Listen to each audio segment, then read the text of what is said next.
This is a video about my experience founding High Price Inc.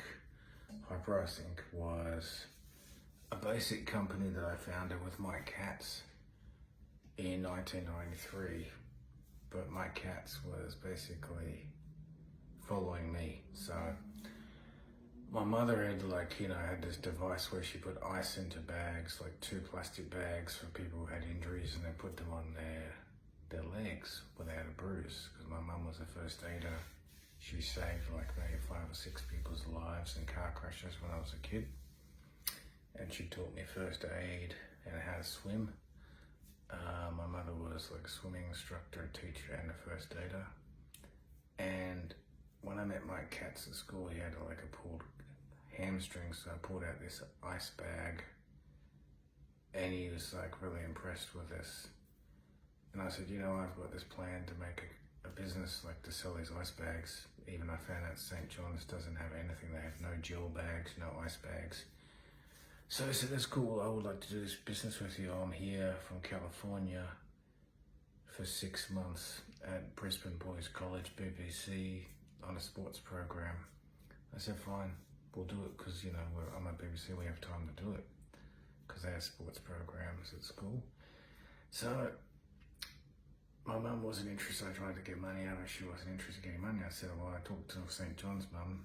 They've got nothing. You should, bring this out. This is a really good invention. And she said, no, because I'm a teacher. I don't have time for this.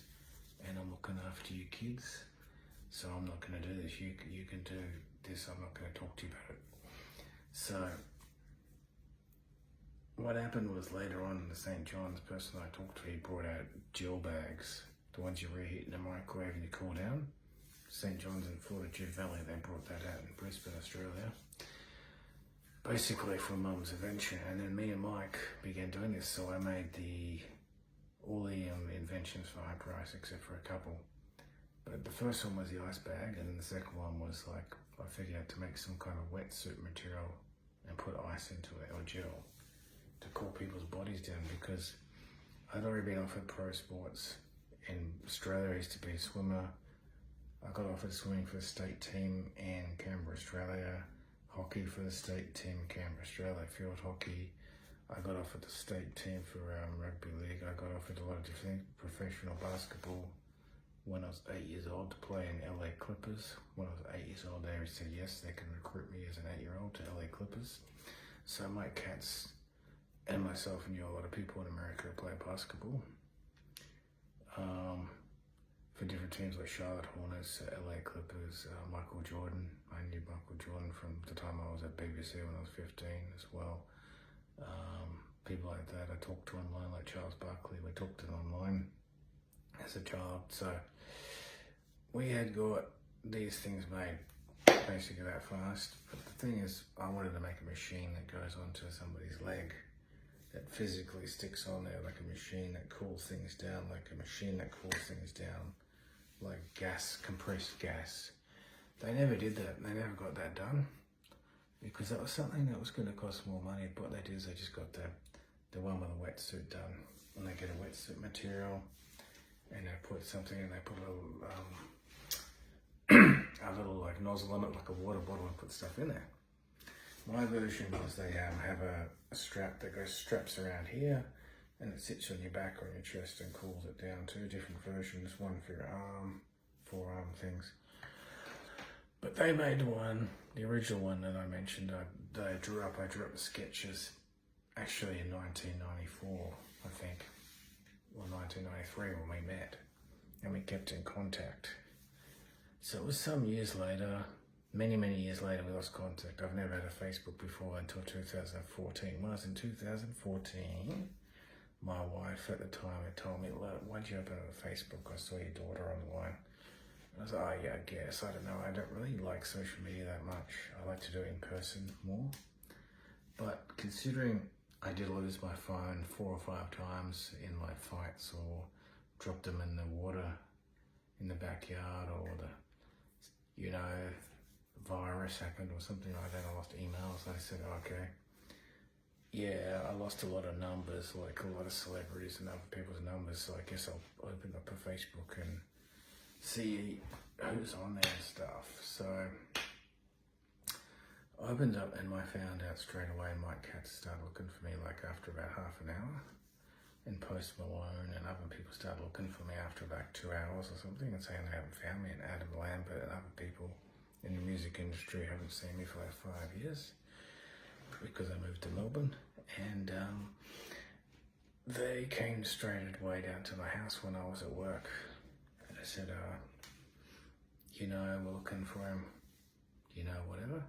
They didn't tell me they were with Mike Katz, but we knew they were with somebody like that. So it was people working for Mike Katz in Hyperice that they kept running in California and America. So my original business I began, and Mike Katz joined me, had gone viral in America already with the Hyperice and the basketballs and the gridiron, selling all the ice bags. He's gone viral, like completely viral. The website was looking really nice. So I said, look, I've got this thing like the Normatec. I've designed Normatec, I've designed the massage gun. I made this massage gun in my backyard when I quit work in security because they weren't giving me enough breaks at work. No tea breaks. The boss was being an arsehole, so I just quit the job and I started working from home, doing martial art training, like up to second dan, I think, on 5 different martial arts, and working for Australia Post and selling a lot of stuff in online business. And I made the massage gun, I made the Normatec, I made the spear ball that vibrates, I made all that. The spear ball thing I'd already made in 1993 actually, but I just redid it with some additions, and they came straight away and they asked me and I said, okay, fine. I just like to get half the money you're making to my bank account, that's it. And my wife said, oh, they're here every day. When you're not here, they keep coming here all the time asking and stuff like that. And they came to my workplace looking for me.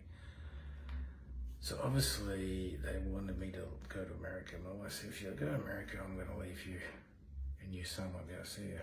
So that's the kind of shit she put me through. So same with the music industry. So I just said, fine. Well, this is what I got. You can bring this out. You can release this. This is my invention, but I want to get paid back later. So they still owe me like it's $1 billion share fund now for the massage gun they say on the internet. They'd owe me at least a couple $1 million. But the thing is, I did it to help people too. Like a charity is to help people, because the stiff muscles is one of the worst things to deal with when you've got stiff muscles. It's just terrible. They got other Chinese models of massage guns or copycats, things that they used to do in the past that were not as good, they were more inferior, the products. So having large American sports teams who know who I am, put money through on these things and invest in these things is really good for athletes. So that's like a benefit for athletes. So Mike Katz has been contacted by myself again, and now he's saying that he made the massage gun. So he's lying and saying he made it when I made it. So he's a bit of a copycat. He just paid people to make it for the machinery people, basically, or like people who do electronics for a living. But I was the inventor. I made the Normatec, the massage ball thing, and the massage gun. I didn't use any of my money. I used about 45 cents for writing that down on a piece of paper with a pencil. That's it. That's all I used. And my brain. So obviously I'm more intelligent, I know how to do things like that. But I respect Mike Katz for doing these things and helping people. But yeah, I do know he lied and said he made that bloody shit. I made it. And I was his original business partner and he owes me money. But I'm still happy for everybody that the massage gun has come out and the spear ball come out and the Normatec came out. And I'm happy for the athletes that get to use it, because I know before, like in 1970s, they only had like you get a block of ice and put on your leg, or a band-aid. That's all they have. That's all they have, block of ice or band-aid. So you got a broken leg or you got a cut or anything, that's why you got your bandage, that's it. So any bruises, any stiff body parts and stuff, that's all they have, or you just have to call somebody who's Chinese, which there wasn't that many around because of racism in America. In the 70s, they only had some people, so you just had to know how to rub somebody's back with a bunch of oil or drink alcohol.